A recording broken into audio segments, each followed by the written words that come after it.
Olá, bem-vindos a este Deep Dive. Hoje o foco é no relatório da Petrobras, os números do primeiro trimestre de 2025. Temos aqui os dados oficiais. A ideia é destrinchar o que é mais importante nesses resultados, né? Operacionais, financeiros, enfim, o que esses números contam sobre o início de ano da Petrobras. Exato. O relatório traz assim uma visão bem completa.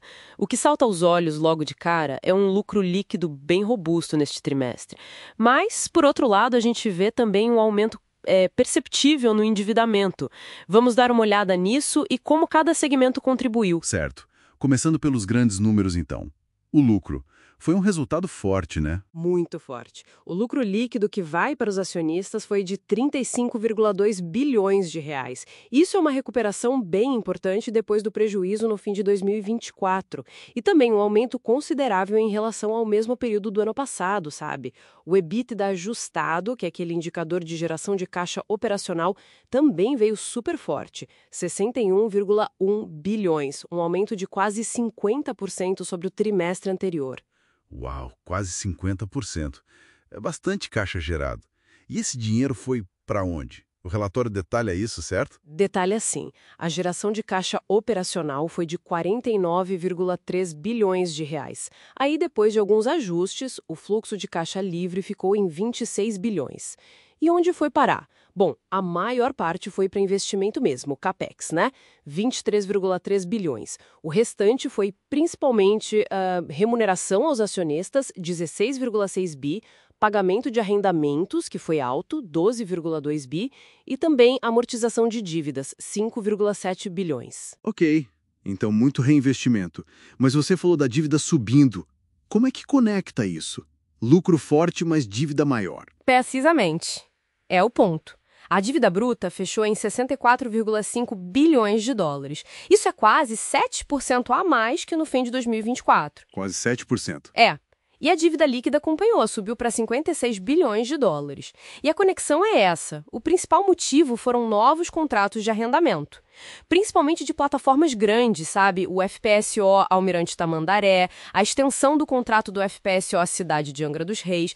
Quer dizer, é o custo para garantir a produção lá na frente. Entendi. Isso acabou elevando um pouco os indicadores de alavancagem. O dívida líquida sobre EBITDA ajustado foi para 1,45 vezes. Faz sentido. É um investimento no futuro e especialmente no pré-sal. Falando nisso, como foi o desempenho da área de exploração e produção, o IE&P? Geralmente é o motor da empresa, né? Continua sendo, sem dúvida. O lucro bruto do INP foi de 48,5 bilhões, 12,4% maior que no trimestre passado. Isso foi puxado tanto pela produção maior quanto pelo preço do Brent, que estava mais alto. Com isso, o lucro operacional, esse sim, disparou. Foi mais de 150% de aumento, chegando a 44,2 bilhões. Nossa! E tem um detalhe aí. No fim de 2024, teve uma despesa grande com provisão para descomissionamento, que é o custo futuro para desmontar plataformas antigas. Essa despesa não se repetiu agora no primeiro TRI, o que ajudou bastante o lucro operacional. Que salto no INP, mas nem tudo perfeito, né? Vi que o custo para extrair o petróleo, lifting cost, subiu um pouco. Subiu sim. O custo por barril extraído aumentou 7,1%, foi para US$ 6,79. A explicação principal são maiores gastos com manutenção e inspeções, sabe? Impostos, equipamentos submarinos, tanto no pré-sal quanto no pós-sal.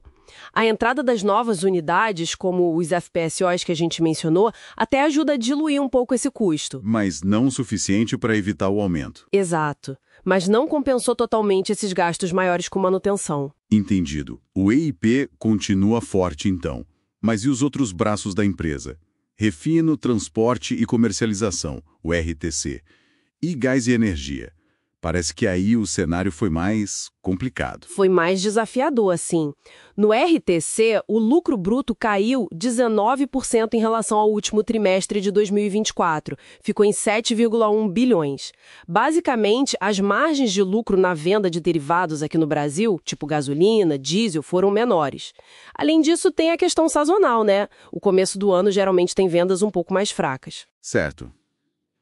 E teve também um fator específico, a parada programada para manutenção na refinaria RNST, lá em Pernambuco. Isso acabou elevando o custo do refino. E no Gás e Energias de Baixo Carbono, o GNEBC? A queda ali foi ainda mais acentuada pelo que eu vi. Foi, exatamente. No GNEBC, o lucro bruto desabou quase 38%. Foi para 4,3 bilhões. Aí foram vários fatores, olha. Vendeu-se menos gás natural para as termoelétricas. Por causa das chuvas. Isso, o cenário hidrológico estava favorável, as hidrelétricas estavam gerando mais, então precisou menos das térmicas. Também caiu a venda de gás para outros setores por causa de maior concorrência no mercado, e alguns contratos de venda de energia elétrica também chegaram ao fim. O resultado disso tudo é que o resultado operacional dessa área ficou negativo neste trimestre. Negativo. Complicado. Então, para a gente amarrar, um trimestre de lucro forte para a Petrobras no geral, muito puxado pelo INP e pelo preço do petróleo, mas ao mesmo tempo com a dívida aumentando por causa dos investimentos futuros e com desafios bem claros nas áreas de refino e gás. É isso. Correto, é um bom resumo. Os números mostram uma companhia gerando bastante caixa, isso é inegável, mas que também está investindo muito pesado na sua produção futura e isso pressiona a dívida, como a gente viu. Fica a reflexão, né? Como a Petrobras vai equilibrar esses investimentos, que são essenciais para o futuro, com a pressão por distribuir dividendos. E, ao mesmo tempo, gerenciar essa dívida que cresceu. Principalmente se esses outros segmentos, fora o INP, continuarem enfrentando dificuldades. Uma equação complexa. Sem dúvida. É um ponto crucial para se observar nos próximos resultados da companhia.